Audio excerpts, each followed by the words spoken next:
Hey y'all, it's James. So, a lot of people have been asking questions about the interactions, and I think one of the easiest ways to think about them is what happens up in the tube versus what's happening in the body. So in the tube, we're making X-rays.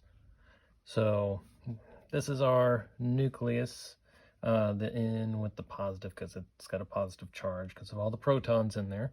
And it's surrounded by shells and electrons, which are going to be these little things.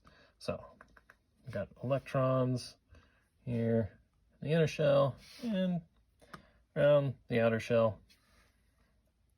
So to represent the electrons coming in, right, from over on the cathode side of the tube, they burn off the filament, make the space charge, and then brims or brimstone breaking radiation, that little electron comes in and then curves around the nucleus. Doesn't really touch anything, but it loses speed and changes direction, and that's what causes a photon, as that comes around. So this photon created, that's the brims photon. So the other thing that happens up in the tube is characteristic radiation. So this atom, let's pretend, is a tungsten atom, because that's what the anode is made of. And so this electron right here is being held in place with 69.5 kilo electron volts. So once we hit 70 kVp, in comes this electron again, and now it knocks this one out of the way.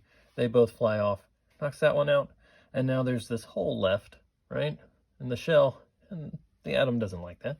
So this one bloop, pops in, fills that space, and by doing that, it gives off that 69.5 kilo electron volt photon.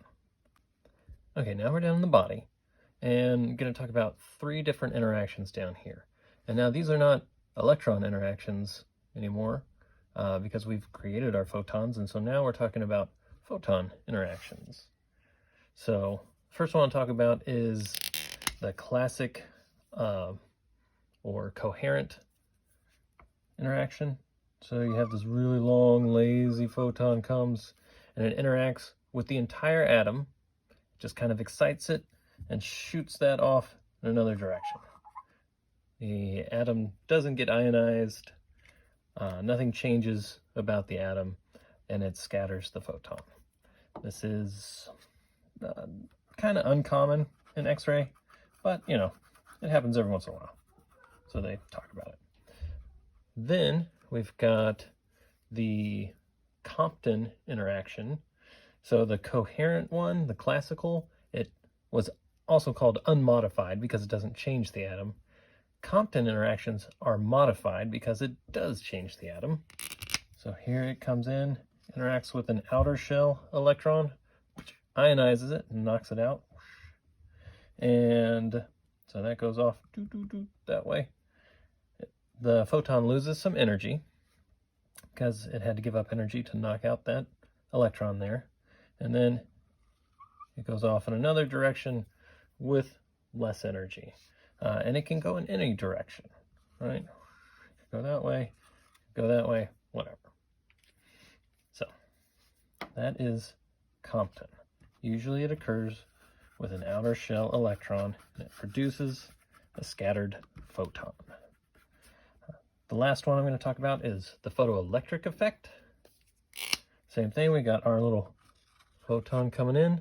This time it interacts with an inner shell electron, knocks it out, and then the photon is completely absorbed. There's no scatter, it's just gone.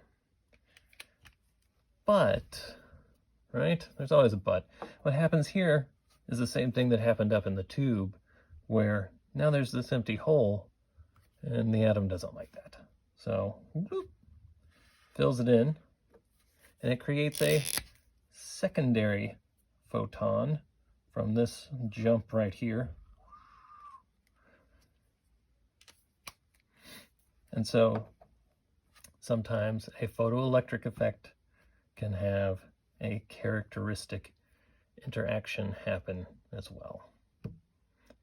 All right, I hope that helps. Let me know if you have any questions.